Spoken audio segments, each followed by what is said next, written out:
Boa noite, amigos do ABC. Que bom podermos estar aqui reunidas. Quero saudá-las com a mensagem intitulada de O Preço Foi Pago. Conta-se a história de um jovem que deixou sua terra natal e viajou de navio até a América para ter uma nova vida no Novo Mundo. Antes de partir, seu pai lhe deu algum dinheiro. Não era muito, mas era tudo o que tinha. Esperava que o dinheiro ajudasse até o jovem encontrar um emprego. Sua mãe lhe entregou uma caixa com alimentos para a jornada. Depois se beijaram, se abraçaram e com lágrimas se despediram. No navio, o jovem deu sua passagem ao funcionário e achou o caminho para a minúscula cabine que dividiria com muitos outros durante a viagem de um mês até Nova York. Mais tarde, na hora do jantar, o jovem foi até o convés e desembrulhou um sanduíche feito por sua mãe. Ele comeu em silêncio, enquanto assistia à fila dos passageiros dentro de uma ampla dependência cheia de mesas. Ouvia as risadas do que conversavam e via os garçons trazerem pratos com comida quente e fumegante. Mas ele apenas sorriu, desfrutando do pão fresco feito por sua mãe e da maçã fresca colhida por seu irmão pela manhã. Ele orou: seja abençoada a minha família. Os dias se passaram devagar. Os alimentos da caixa do jovem rapaz diminuíram rapidamente. As refeições oferecidas no restaurante deviam custar muito caro e ele precisaria do dinheiro mais tarde. Agora ele comia sozinho na cabine. O cheiro do restaurante fez seu estômago roncar de fome. O jovem havia reservado alguns biscoitos e uma porção de queijo para cada dia, sussurrando uma oração de gratidão antes de raspar o bolor do queijo duro. Uma maçã murcha e a água morna da chuva, colhida com uma lata, completaram sua escassa refeição. Há 3 dias de Nova York não havia mais nada a comer, senão uma maçã estragada. O jovem já não podia mais suportar. Pálido e fraco, perguntou ao funcionário do navio em inglês mal falado: quanto? O funcionário olhou confuso. Comida, disse o jovem, enquanto mostrava algumas moedas e apontava para o restaurante. Quanto? Finalmente o comissário entendeu. Ele sorriu e apertou sua mão. Não custa nada, disse ele, fechando a mão do imigrante que estava com o dinheiro. Você pode comer o que quiser. O custo das refeições estava incluído no valor da passagem. O que essa história pode significar para mim, para você?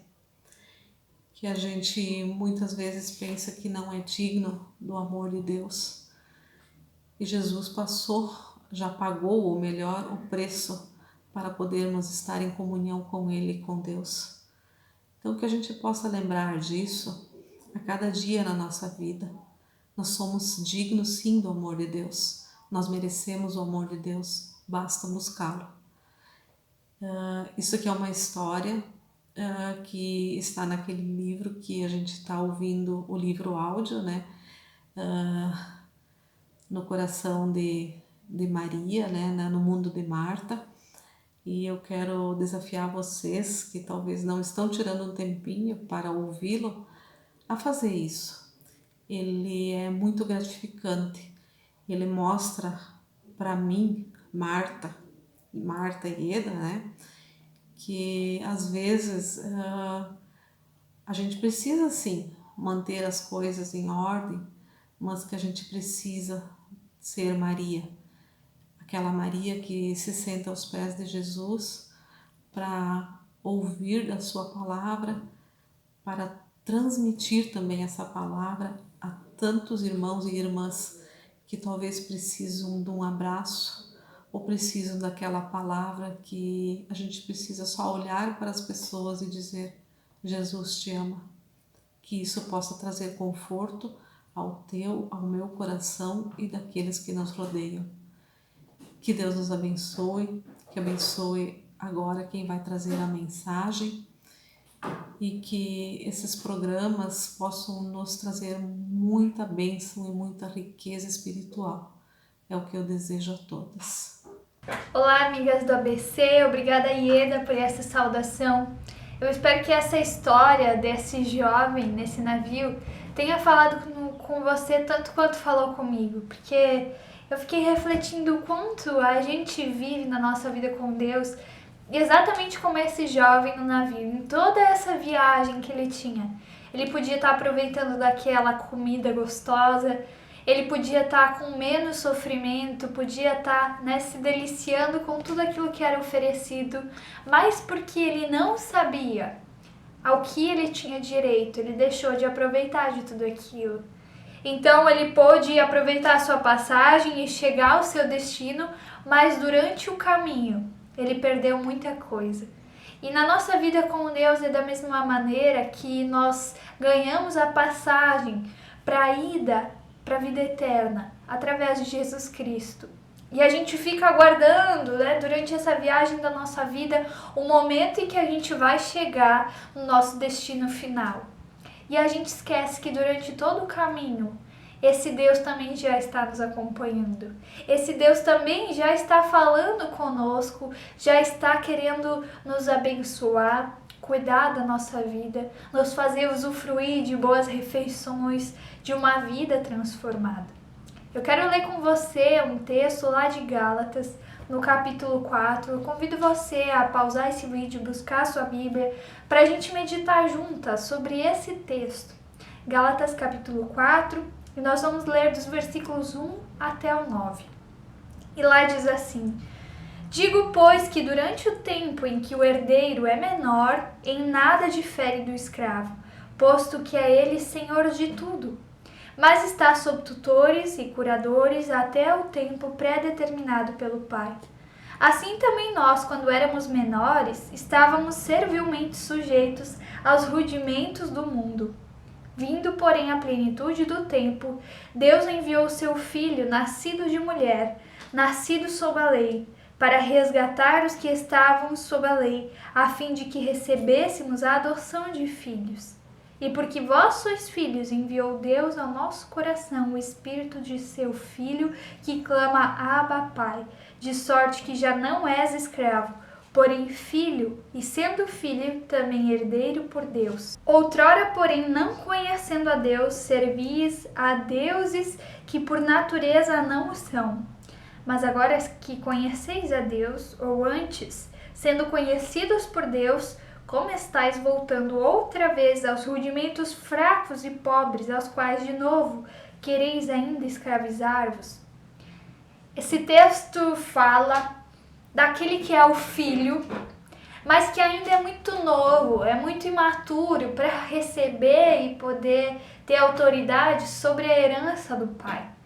Imagina, você não vai dar R$200 para uma criança de 3, 4 anos, de 10 anos, para ela fazer o que ela quiser.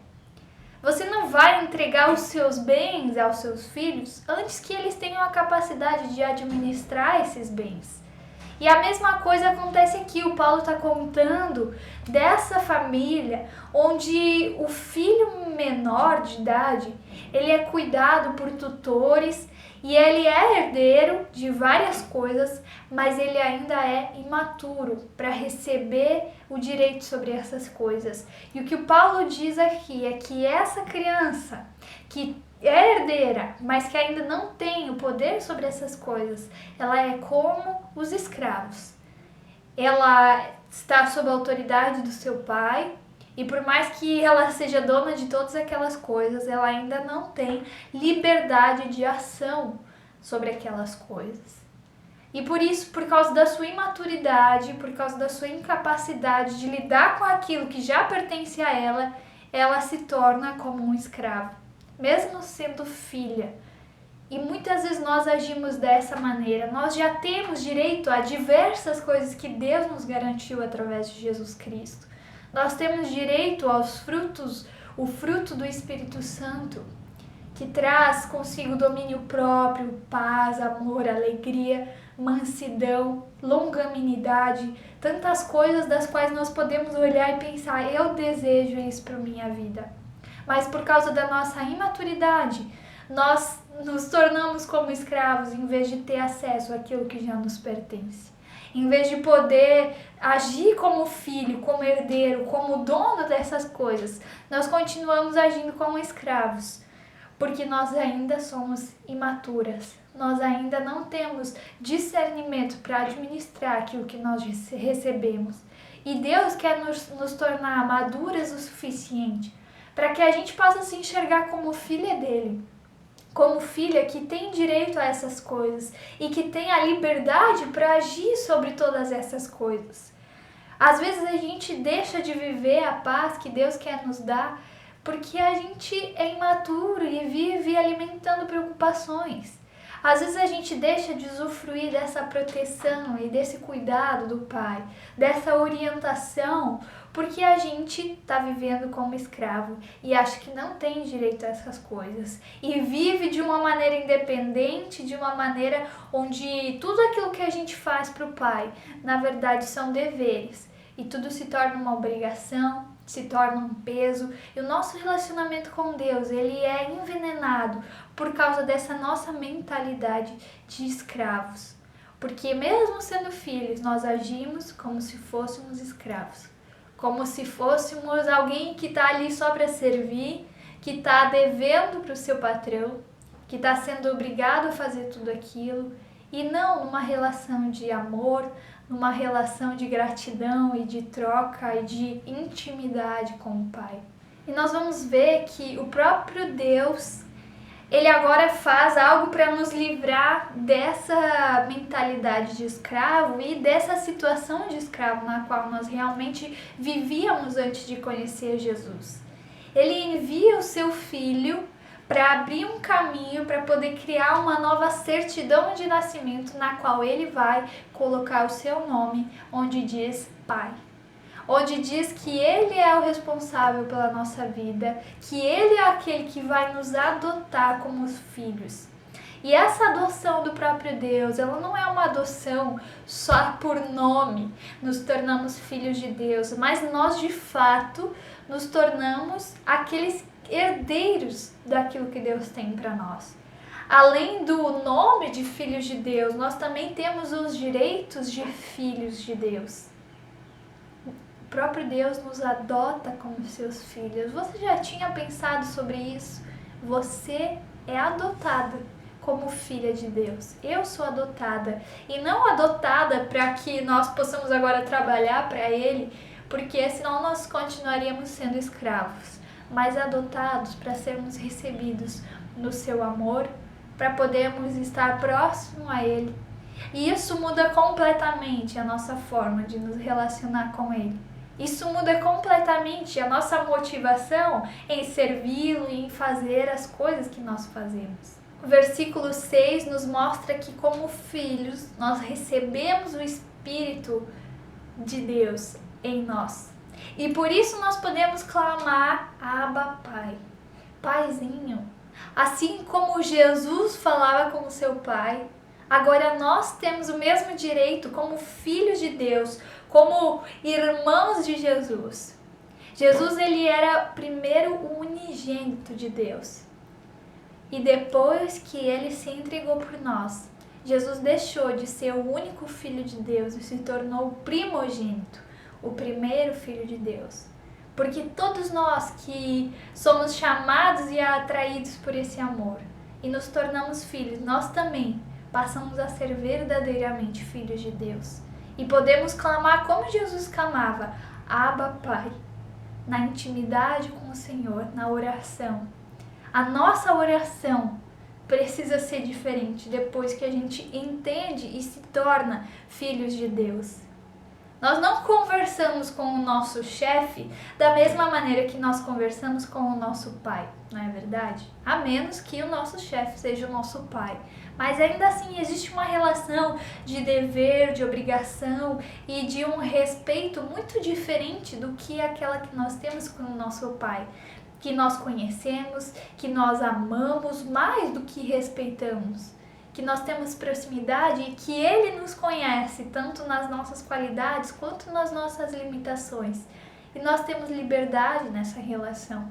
Diante do chefe, nós temos que ter cuidado com aquilo que nós fazemos, com aquilo que nós dizemos. Mas diante do nosso Pai, que nos conhece, nós podemos ser livres para sermos como nós realmente somos, para mostrar a nossa opinião, para fazer os nossos pedidos, para agradecer por aquilo que nós temos recebido. A nossa oração muda quando a nossa mentalidade muda. E Deus quer fazer isso, Ele quer nos capacitar a nos enxergarmos como nós já somos, como filhas amadas de Deus. E o versículo 7 deixa uma coisa bem clara para nós. De sorte que já não és escravo, porém filhos. Ou nós somos escravos, ou nós somos filhos. Nós não vamos ser as duas coisas ao mesmo tempo, porque Deus vem para ser o nosso Pai e ao mesmo tempo aquele que nos liberta. Como filhos de Deus, nós somos livres, livres do pecado, livres de qualquer obrigação, de qualquer lei. Nós não fazemos mais as coisas porque nós temos que fazer as coisas. Nós fazemos porque nós podemos e porque nós amamos a Deus. A nossa motivação passa a ser completamente outra. E imagine só que se a nossa motivação muda, se nós passamos a fazer por amor e não mais porque nós somos servos, empregados, nós não precisamos ficar avaliando, bom, quanto eu vou receber por causa disso? Percebe que quando nós servimos a Deus como empregados, nós achamos que Ele em algum momento passa a nos dever. Mas quando nós servimos como filhas, nós sabemos que nós estamos trabalhando para aquilo que também nos pertence, para aquilo que também é nossa herança. E o reino de Deus passa a ser também o reino no qual nós fazemos parte e ao qual nós queremos ver crescer, e não só para o qual nós trabalhamos. A nossa motivação muda a nossa visão. O nosso relacionamento com Deus muda a nossa motivação. E a nossa relação também precisa ser diferente. Quando nós nos vemos como filhas amadas de Deus, a maneira como nós vemos o sofrimento, ela vai ser diferente. Não vamos entender que Deus está nos punindo ou que Deus está sendo malvado conosco, porque se Ele nos ama, isso não pode vir dele. Quando nos vemos como filhas amadas de Deus, nós podemos olhar para o sofrimento desejando estar perto desse Pai que pode nos consolar, que pode ser o nosso abrigo e a nossa força no meio desse sofrimento. E quando nós temos alegria, então nós não vamos pegar o nosso salário e sair para festejar sozinhas. Ninguém leva o chefe para festejar alguma coisa, mas vai até o Pai para poder contar a boa novidade, para poder se alegrar com Ele, porque se vê como família, se vê como unidos e sabe que o Pai vai se alegrar com aquela que é também a sua alegria. E eu desejo que Deus possa fazer isso com você, mudar a sua mentalidade.